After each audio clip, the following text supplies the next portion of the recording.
Hello friends, bye academy में आपका स्वागत है। आशा करता हूं आप लोग अच्छे होंगे, अपनी पढ़ाई और सेहत का ध्यान काफी अच्छे से रख रहे होंगे। मेरा नाम योगेंद्र है और हम यहां पर DSSB, EMRS, KBS और NBS की तैयारी कर रहे हैं। किस एग्जाम के लिए? TGT SST के लिए कर रहे हैं। तो जो भी TGT SST की तैयारी कर रहा है उनके लिए ये बेनिफिशियल है। EMRS की आप तैयारी कर रहे हो या DSSB के लिए तैयारी कर रहे हो। अब देखिए, EMRS का एक नोटिस आया है जिससे ये कंफर्म है कि EMRS का एग्जाम तो होने वाला है। प्रिंसिपल की बैठक में जो भी बातें हो रही थी वो मैंने एक वीडियो बना के आपको बता दी है। कब तक एग्जाम होने वाला है, इसकी संभावना कहां तक है, ये सारी बातें हम कर चुके हैं।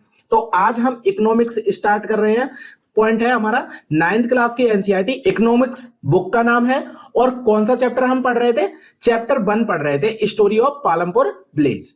तो इसकी हमारी 3 वीडियो हो चुकी हैं, ये हमारी चौथी वीडियो है और इस चैप्टर की अंतिम वीडियो है। इसमें हम क्या क्या करने वाले हैं? पहले तो हमारा जो टॉपिक बचा हुआ था, पूंजी का टॉपिक बचा हुआ था, हमें पूंजी पढ़नी है। और पूंजी हम क्या किस तरह की पढ़ेंगे? इसमें हम बहुत कम पढ़ेंगे पूंजी के बारे में। क्यों? क्योंकि जब हम एनसीईआरटी पढ़ते हैं पॉलिटी की, तो पॉलिटी का एक टॉपिक है, पूरा एक चैप्टर है जो पूंजी के बारे में आपको बताएगा। वो कौन सा है? ऋण जाल। तो ऋण जाल वाला जो टॉपिक है, जो ऋण जाल वाला टॉपिक पढ़ने वाले हैं हम पॉलिटी की एनसीईआरटी में, 10th क्लास की एनसीईआरटी अभी तक मैंने पढ़ाया नहीं है, वो पढ़ाऊंगा। तो उसमें ये वाला टॉपिक कवर होगा आपका। तो अब देखिए, जो इकोनॉमिक्स का पार्ट है वो आपका पॉलिटी में कवर हो रहा है। इसी वजह से हम कह रहे हैं कि हम सिलेबस को बिल्कुल टू द पॉइंट लेकर चल रहे हैं। तो यहां पर पूंजी हम कितनी देखेंगे? बहुत थोड़ी सी देखेंगे, जो आपके एनसीईआरटी में दी हुई है। बाकी का सब हम पॉलिटी की एनसीईआरटी में देखेंगे। अब मैंने कल आपसे एक क्वेश्चन पूछा था कि जो पेड़ होते हैं उन पेड़ों के लिए नाइट्रोजन की आवश्यकता होती है। तो ये नाइट्रोजन डायरेक्ट कहां से नहीं ले सकते? एनवायरमेंट से नहीं ले सकते। तो एक बैक्टीरिया होता है जो नाइट्रोजन को बदल देता है, उस बैक्टीरिया का क्या नाम है? तो उस बैक्टीरिया का नाम है राइजोबियम। RHIZOBIUM। ठीक है, राइजोबियम बैक्टीरिया का नाम है। ये क्या करता है? नाइट्रोजन को बदल देता है और पौधों के उपयोग के लिए काबिल बना देता है, जिससे पौधे नाइट्रोजन का प्रयोग कर सकते हैं। अब ये वाला तो टॉपिक कल तक का हो गया। हम क्या करने वाले हैं? आज एक क्वेश्चन और देखने वाले हैं जो आपको हरित क्रांति से लेकर है। तो हरित क्रांति का टॉपिक हम पढ़ चुके हैं। हरित क्रांति बहुत अच्छे से आपको समझ में आ गई होगी। हरित क्रांति का एक क्वेश्चन आया था केबीएस में, केबीएस 2023 में, केबीएस 2023 में। वो क्वेश्चन हम देखते हैं। इसमें 2 स्टेटमेंट दिए हुए हैं और दोनों स्टेटमेंट को चूज करके बताना है आपका कि कौन सा सही है, कौन सा गलत है, या दोनों सही है दोनों गलत है। ठीक है, पहला स्टेटमेंट है, the green revolution in the late 1960s introduced the Indian farmer to cultivation of wheat and rice using high yielding varieties of seeds. पहला स्टेटमेंट ये हो गया। दूसरा स्टेटमेंट है, high yield varieties seeds needs plenty of water and also chemical fertilizers and pesticides to produce best results। ठीक है, ये है। हिंदी में आप देख लेते हैं। हिंदी में क्या है? 1960 के दशक के अंत में हरित क्रांति ने भारतीय किसानों को अधिक उपज वाले, मतलब हाई यील्ड बीजों का प्रयोग किया, जिसके द्वारा गेहूं और चावल की खेती करने के तरीके सिखाए। पहला स्टेटमेंट ये है। दूसरा स्टेटमेंट कहता है कि अधिक उपज प्रजातियों वाले बीजों से अधिकतम उपज पाने के लिए बहुत ज्यादा पानी तथा रासायनिक खाद और कीटनाशकों की जरूरत थी। दूसरा स्टेटमेंट ये कह रहा है। अब आप याद करिए, जब हम हरित क्रांति पढ़ा रहे थे तो हमने कहा था उत्तर भारत में किस तरह की फसलें उपजाई जा रही थी? गेहूं और चावल की फसलें उपजाई जा रही थी। और उत्तर भारत में हाई यील्ड वेराइटीज का प्रयोग किया गया था। हाई यील्डिंग वेराइटीज मतलब जो बीज यूज हो रहे थे उनका प्रयोग हम कर रहे थे। और ये कब कर रहे थे? 1960 के दशक के अंत में इसका प्रयोग किया। 1960 के दशक के मध्य तक तो क्या चल रहा था? हमारी पारंपरिक खेती चल रही थी। तो इससे हमें क्या समझ में आ रहा है? इससे समझ में आ रहा है कि पहला स्टेटमेंट तो हमारा बिल्कुल सही है। पहला स्टेटमेंट बिल्कुल सही है, पढ़ चुके हैं। दूसरे स्टेटमेंट की बात करें तो इसमें क्या कह रहा है कि जो हाई यील्ड बीज हैं, ठीक है। अब देखिए हिंदी में किस तरह का लिखा हुआ है, इंग्लिश, इसी वजह से थोड़ा सा इंग्लिश भी पढ़ते चलिए। ठीक है, ये जो बीज हैं इनकी अधिकतम उपज के लिए उपज बढ़ानी है, तो उपज बढ़ाने के लिए मैंने क्या क्या चीजें बताई थी। हाई यील्ड बीजों के लिए, हाई यील्ड सीड्स के लिए, हाई यील्ड वैरायटीज के लिए सबसे पहले तो हमें क्या देना चाहिए, हमें सिंचाई की आवश्यकता है, सिंचाई की अधिक आवश्यकता है, पहला पॉइंट। दूसरा पॉइंट मैंने क्या बताया था, इसमें जो रासायनिक खाद का प्रयोग करेंगे वो कैसी होनी चाहिए, कृत्रिम खाद का प्रयोग करेंगे और अधिक मात्रा में प्रयोग होगा। तीसरा, यहां कीटनाशकों का प्रयोग होगा, कीटनाशकों का प्रयोग होगा, कीटनाशकों का अधिक प्रयोग होगा। तो ये तीन चीजें जब मिल जाती हैं हाई यील्ड वैरायटीज के साथ, तब ही वहां फसल अच्छी होती है। ये मैंने आपको पढ़ाया था। तो इसमें देखिए क्या क्या चीजें यूज कर रहे हैं, अधिक उपज पाने के लिए बहुत ज्यादा पानी, मतलब सिंचाई की बहुत अधिक आवश्यकता है। रासायनिक खाद की आवश्यकता है, मतलब वही कृत्रिम खाद यूरिया की आवश्यकता है। यहां पर प्राकृतिक खाद तो नहीं यूज हो रही है, और इसके साथ साथ कीटनाशकों की जरूरत थी। तो इससे हमें क्या समझ में आ रहा है, इससे समझ में आ रहा है कि ये वाला जो स्टेटमेंट है ये भी बिल्कुल सही है। दोनों स्टेटमेंट सही हो गए, जिससे आपका आंसर क्या हो जाएगा, आंसर ए सही हो जाएगा। और इसमें भी आप देख लीजिए दोनों ही स्टेटमेंट सही हैं, ए आंसर हो जाएगा। क्या आप ये क्वेश्चन नहीं कर सकते थे मेरे पढ़ाने के बाद? अभी तक मैंने केवल एनसीईआरटी ही पढ़ाई है, एनसीईआरटी से बाहर का कुछ नहीं पढ़ाया है। एक ही क्वेश्चन आपका मिला पहले चैप्टर में, बाकी के जो क्वेश्चंस हैं वो पहले चैप्टर से रिलेट तो कर रहे हैं, लेकिन दूसरा चैप्टर जब तक आप नहीं पढ़ेंगे तब तक आप उस क्वेश्चन को नहीं कर पाएंगे। जैसे कि आपके जो प्रोडक्शन है, उस प्रोडक्शन के कुछ स्तर होते हैं, प्राथमिक क्षेत्र, द्वितीयक क्षेत्र, तृतीयक क्षेत्र, ये भी जानना जरूरी है। तो ये जब तक आप नहीं जानेंगे तब तक आप उन क्वेश्चंस को नहीं कर पाएंगे। तो इस वजह से पहला ही क्वेश्चन लेके देखिए, आप कर पाए हैं ना? अगर नहीं कर पाए तो आप मुझे बताइए क्वेश्चन ये हम नहीं कर पाए, आपका पढ़ने के बाद हम ये क्वेश्चन नहीं कर पाए। अब बात करते हैं हम अपने ही टॉपिक पे जहां हम पढ़ रहे थे। हमें क्या करना था, खेती के लिए आवश्यक पूंजी की बात करनी थी। खेती के लिए आवश्यक पूंजी किस प्रकार से जरूरत है? अगर आधुनिक तरीकों की बात करें तो वहां पर पूंजी की बहुत अधिक आवश्यकता है। पूंजी की क्यों आवश्यकता है? क्योंकि अगर कोई भी आधुनिक खेती होती है वहां ट्रैक्टर की आवश्यकता होगी, वहां पर अच्छे तरह के बीजों की आवश्यकता होगी, अधिक सिंचाई की आवश्यकता होगी, कीटनाशक की आवश्यकता होगी और यूरिया की आवश्यकता होगी। इन सारी चीजों के लिए आपके पास पूंजी होना बहुत अधिक आवश्यक है। तो पूंजी होने के बाद ही आप क्या कर सकते हैं, खेती कर सकते हैं। और वो खेती किस प्रकार की? आधुनिक खेती कर सकते हैं।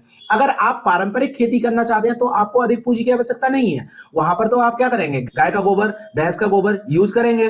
पानी आपको बरसात का पानी यूज करना है, और उसके साथ साथ जो आपकी फसल बच गई, पुरानी फसल जो बच गई, उन्हीं को आप बीजों की तरह यूज कर सकते हो। तो आपको पारंपरिक खेती में पूंजी की ज्यादा आवश्यकता नहीं होती है, आधुनिक खेती में पूंजी की आवश्यकता अधिक होती है। यही स्टेटमेंट कह रहा है कि किसानों को पहले की अपेक्षा ज्यादा पैसे की आवश्यकता अब हो रही है।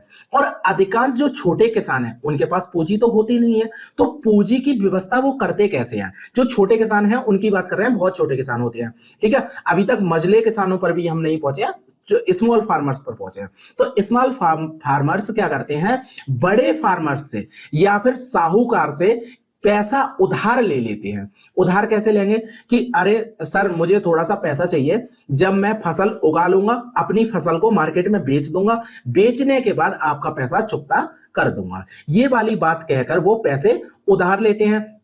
और जो बड़े किसान होते हैं और गांव के जो साहूकार होते हैं वो इन्हें पैसे दे देते हैं, और ये क्या करते हैं यार, ये उस पर बहुत ज्यादा दर लगाते हैं। जो इंटरेस्ट रेट होता है, इंटरेस्ट रेट बहुत हाई होता है इसका। अगर आप नॉर्मल किसी एक बैंक में जाएंगे, उस बैंक का इंटरेस्ट रेट देखेंगे तो वहां पर क्या मिलेगा आपको, वहां पर आपको मिलेगा 7%, 8%। लेकिन ये जो होते हैं साहूकार होते हैं, ये आपको कैसा मिलेगा, आपको 24%, 36%, इस तरह के आपको दर देखने को मिलेगी। अब आपने देखा होगा कि फिर जो छोटे किसान हैं वो फिर भी साहूकार से ही पैसा लेते हैं। जब आपको पॉलिटी की एनसीईआरटी रेट जाल पढ़ाऊंगा उसमें मैं बताऊंगा कि जो किसान हैं, छोटे किसान हैं, वो बड़े किसानों से या साहूकारों से ही पैसे लेते हैं। ऐसा क्यों लेते हैं? क्योंकि ये पीयर प्रेशर में रहते हैं। एक गांव का व्यक्ति सामाजिक प्राणी है और समाज का उसे बहुत भय होता है। समाज में लोगों को अगर ये पता चल गया कि इसने बैंक से पैसा लिया है तो उसे कैसा माना जाएगा? अरे ये तो बहुत ही गिरा हुआ व्यक्ति है, ये तो पैसे उधारी से जी रहा है, इसकी तो सारी कमाई है वो बिल्कुल खत्म हो गई है, जो खेत है वो गिरवी रखे हुए हैं। इस तरह की बातें देखने को मिलती हैं। लेकिन ये क्या करते हैं? ये साहूकार के पास जाते हैं और उनसे कहते हैं किसी को बताना मत, हम आपको इतनी ज्यादा ब्याज देंगे लेकिन हमें पैसा दे दीजिए। अब जब पैसा ले लिया, इतना पैसा ले लिया, इंटरेस्ट रेट इतना हाई है, तो क्या वो पैसा चुका पाएंगे? उन्हें चुकाने में बहुत अधिक कष्ट होगा। और यही होता है छोटे किसानों का। पहला पॉइंट आप समझ गए कि जो भी अधिकांश छोटे किसान हैं वो किनसे कर्जा ले रहे हैं? बड़े किसान या साहूकारों से कर्जा ले रहे हैं। अब बात करें जो छोटे किसानों के विपरीत होते हैं मझले किसान, वो क्या करते हैं? वो अपनी खेती से ही बचत करते हैं। इनकी जो बचत होती है वो खेती से ही होती है। अगर इन्होंने कोई खेती की, ठीक है, मान लीजिए इसमें 20 कुंटल गेहूं उपजे और 20 कुंटल में से अगर इनने 10 कुंटल यूज कर लिए तो 10 कुंटल वो मार्केट में बेच देंगे और उससे इसकी बचत हो जाएगी। उस बचत का प्रयोग करेंगे अगली खेती में। ठीक है, अब समझ में आया? जो मझले किसान हैं उन्हें ज्यादा ऋण लेने की आवश्यकता नहीं होती है। इस व्यवस्था को, इस तरह की आवश्यक पूंजी की व्यवस्था कर लेते हैं और उन्हें प्रॉब्लम नहीं आती है। और बड़े किसान होते हैं उन्हें तो बिल्कुल प्रॉब्लम है ही नहीं इस तरह की बातों में। तो उत्पादन के जो कारक हैं, यहां पर आपकी जो व्यवस्था है वो पूरी खत्म हो जाती है। जो 3 कारक हैं वो तीनों कारक हमने पढ़ लिए। अब बात की जा रही है जो उत्पादन के 3 प्रमुख कारक हैं उसमें सबसे अधिक प्रचुर मात्रा में उपलब्ध कारक कौन सा है? वो है श्रम। ये स्टेटमेंट आपको याद रखना है, बहुत इंपॉर्टेंट है। ठीक है, उत्पादन के तीनों कारकों में सबसे अधिक उपलब्धता किसकी है? श्रम की है। और अनेक लोग ऐसे हैं जो गांव में खेतिहर मजदूरी के रूप में काम करते हैं, ठीक है, और इन्हें काम के अवसर नहीं मिल पाते हैं। और इसी को हम क्या कहते हैं? अगर हम बेरोजगारी के चैप्टर पे जाएं तो बेरोजगारी में इसे कहते हैं मौसमी बेरोजगारी। मौसमी बेरोजगारी। अब मौसमी बेरोजगारी क्या है? मौसमी बेरोजगारी इस तरह की बेरोजगारी है जिसमें एक मौसम में तो काम मिल रहा है, उन लोगों को एक मौसम में काम मिल रहा है। कब? जब बुआई हो रही है, कटाई हो रही है, तब तो उन्हें काम मिल रहा है। लेकिन जब बुआई और कटाई हो जाती है फिर तो उनके पास पूरे साल कुछ भी करने को होता ही नहीं है। जब कुछ भी करने को नहीं होता है तो वो ठलुआ बैठे रहते हैं अपने घर पे और इंतजार करते हैं कि अगली फसल बोई जाएगी तब हमें काम देखने को मिलेगा। इस तरह से जो मौसम के टाइम पर उन्हें रोजगार मिल रहा है, इसके बाद जो बेरोजगारी उनके सामने देखने को मिलती है उसे हम क्या कहते हैं? मौसमी बेरोजगारी कहते हैं। तो ये किनके सामने आती है? ये गांव में बहुत अधिक देखने को मिलती है और गांव के उन छोटे किसानों मजदूरों के पास ज्यादा आती है जिनके पास काम करने के लिए अवसर नहीं है। ये जो भूमिहीन परिवार होते हैं या तो बहुत छोटे प्लॉट में काम करते हैं या इनके पास भूमि होती ही नहीं है। तो ये बिल्कुल ठलुआ होते हैं, इनके पास भूमि नहीं है। भूमि नहीं है तो खुद की खेती तो है नहीं है, तो ये क्या करते हैं? बड़े साहूकार के पास जाते हैं और वहां पर काम करते हैं। ठीक है, तो इन्हें बहुत कम मजदूरी भी मिलती है। अब बहुत कम मजदूरी क्यों मिलती है? क्योंकि ये होता है गिव एंड टेक का मामला। मान लीजिए कि एक कोई व्यक्ति है और उसे अपने खेत में काम करवाना है। काम करने के लिए उसे चाहिए 10 मजदूर और जबकि मार्केट में वो गया वहां 100 मजदूर हैं। तो ये जो 10 मजदूर लेकर आएगा और 100 मजदूर हैं वो कहेंगे कि हम एक टाइम के 300 रुपए लेंगे। ठीक, वो कहेगा अरे भाई रहने दो, हम किसी दूसरे व्यक्ति को पकड़ लेते हैं। दूसरा कहेगा अरे मुझे काम की बहुत ज्यादा जरूरत है, ऐसा करो आप मुझे 250 रुपए दे देना, मैं इस काम को कर लूंगा। तो इस तरह से मजदूरी कम हो गई।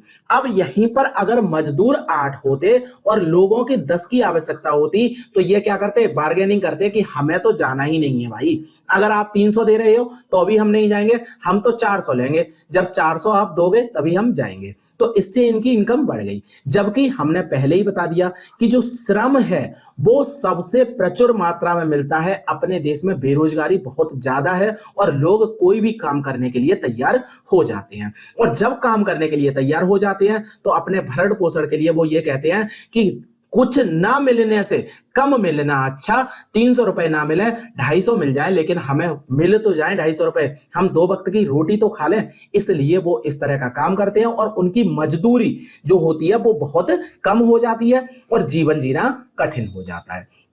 समझ में आया? श्रम के विपरीत जो भूमि है वो एक दुर्लभ कारक है, ये भी हम बात कर चुके हैं कि श्रम तो हमारे पास बहुत ज्यादा है, वो बहुत ज्यादा मात्रा में हमें उपलब्ध है, लेकिन जो भूमि है वो सीमित है। सीमित का मतलब क्या है कि हमने एक बार एक मैप दिखाया था, उस मैप में हमने बताया था, अभी मैं मैप दिखाता हूं, ये वाला जो मैप है इसमें आप देखिए जो जुताई क्षेत्र है वो 1950-51 में कितना था, 132 मिलियन हेक्टेयर था। उसके बाद अगर हम डायरेक्ट आए 2010 और 11 में, वो कितना हो गया, 198 हो गया। और 10-11 के बाद अगर हम 16-17 में जाएं तो कितना हुआ, ये 200 मिलियन हेक्टेयर ही हो पाया, मतलब 2 मिलियन हेक्टेयर ही बढ़ पाया। तो इससे आपको समझ में आ रहा है जो जुताई क्षेत्र है वो बढ़ ही नहीं पा रहा, जुताई क्षेत्र सीमित है। और अपने देश की यही समस्या है कि जुताई क्षेत्र सीमित होने की वजह से लोगों के पास अधिक जुताई के लिए काम ही नहीं मिल पा रहा है, भूमि ही नहीं मिल पा रही है, भूमि नहीं मिल पा रही है तो उत्पादन नहीं हो पा रहा है,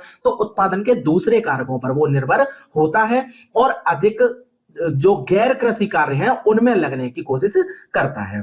तो कृषि भूमि का जो क्षेत्र है वो स्थिर है और इसके अतिरिक्त जो उपलब्ध भूमि है वो भी असमान रूप से खेती में लगे लोगों में वितरित है। मैंने ये भी बताया था आपको कि बहुत कम लोग ऐसे हैं जिनके पास बहुत ज्यादा संपत्ति है और बहुत ज्यादा लोग ऐसे हैं, 2 हेक्टेयर से कम भूमि रखने वाले लोग बहुत ज्यादा मात्रा में है और उनके पास भूमि बहुत कम है। ये भी मैंने आपको बता दिया।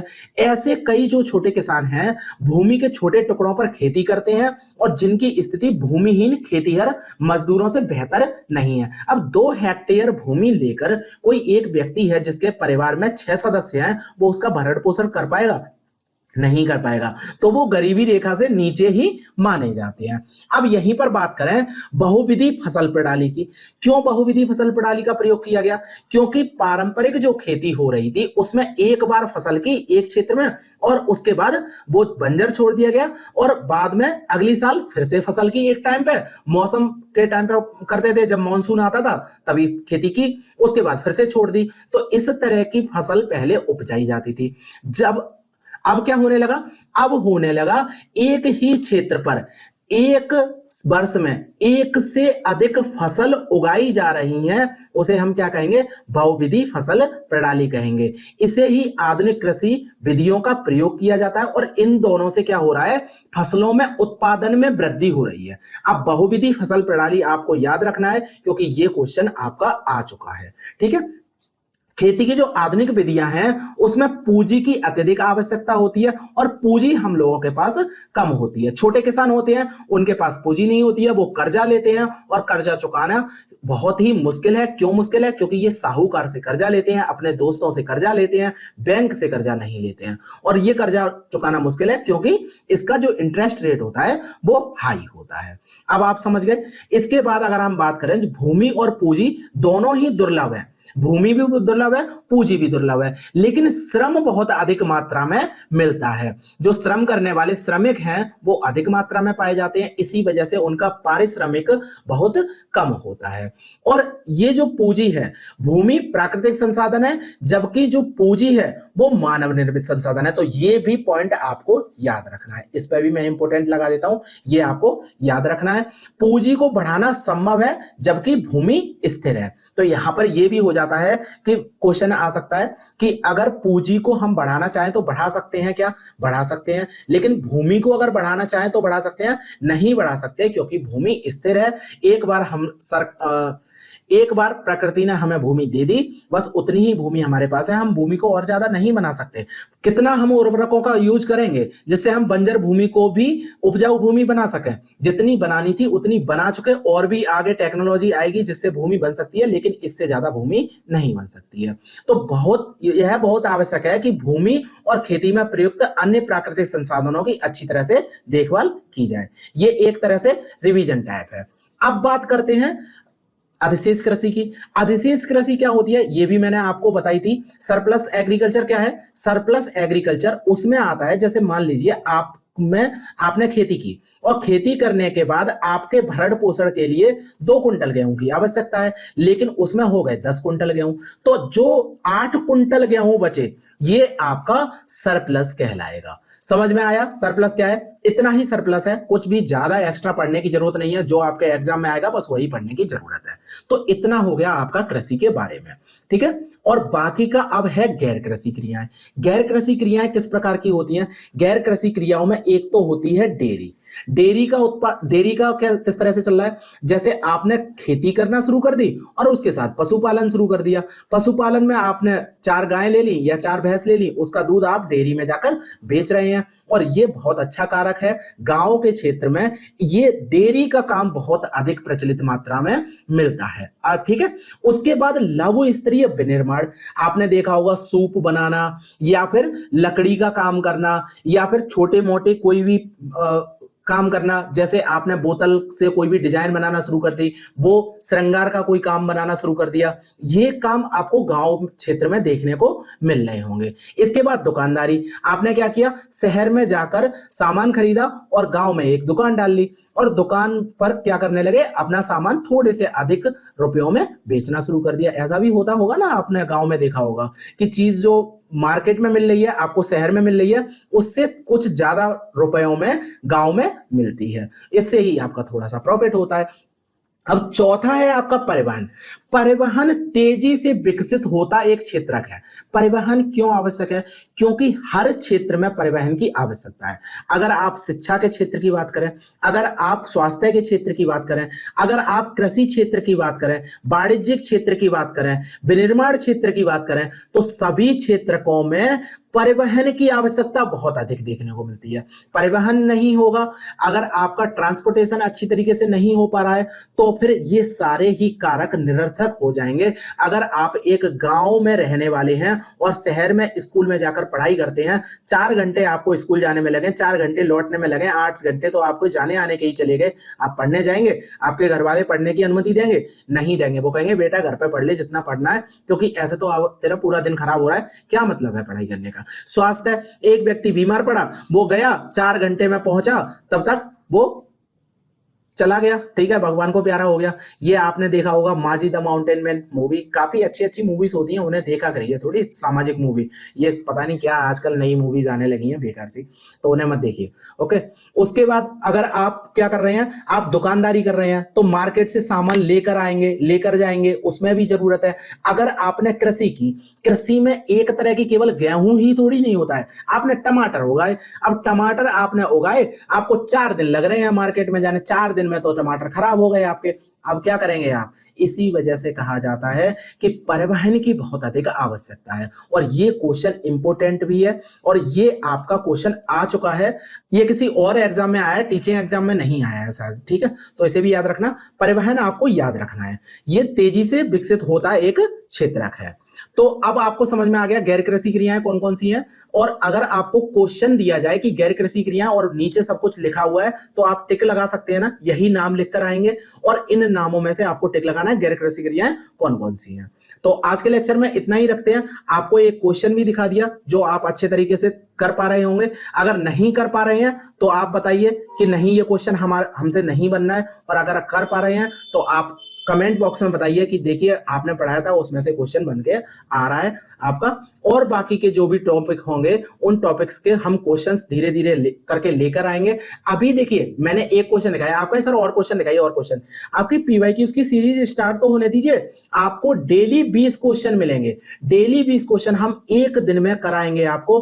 पार्ट ए के 20 क्वेश्चन, पार्ट बी के 20 क्वेश्चन, तो 40 क्वेश्चन आपके डेली हुआ करेंगे। आप टेंशन मत लीजिए, थोड़ा सा सब्र कीजिए, अभी चैनल नया है, थोड़ा लोगों को जुड़ने दीजिए। जब लोग जुड़ जाएंगे, 1000 सब्सक्राइबर हो जाएंगे ना जब, तो मैं आपको पीवाईक्यूज स्टार्ट कर दूंगा। क्योंकि कुछ लोग मुझे भी तो चाहिए जो जेन्युइन डेली आ रहे हैं, डेली आके क्वेश्चंस कर रहे हैं। अब क्वेश्चंस कर नहीं रहे हैं, डाउट्स पूछ नहीं रहे हैं, तो मेरे भी जो मोटिवेशन है वो थोड़ा सा गिरता जा रहा है ना। तो मेरे मोटिवेशन को बनाने के लिए आप भी थोड़ा सा शेयर कीजिए। ओके, तो लेक्चर में इतना ही रखते हैं। Thank you very much.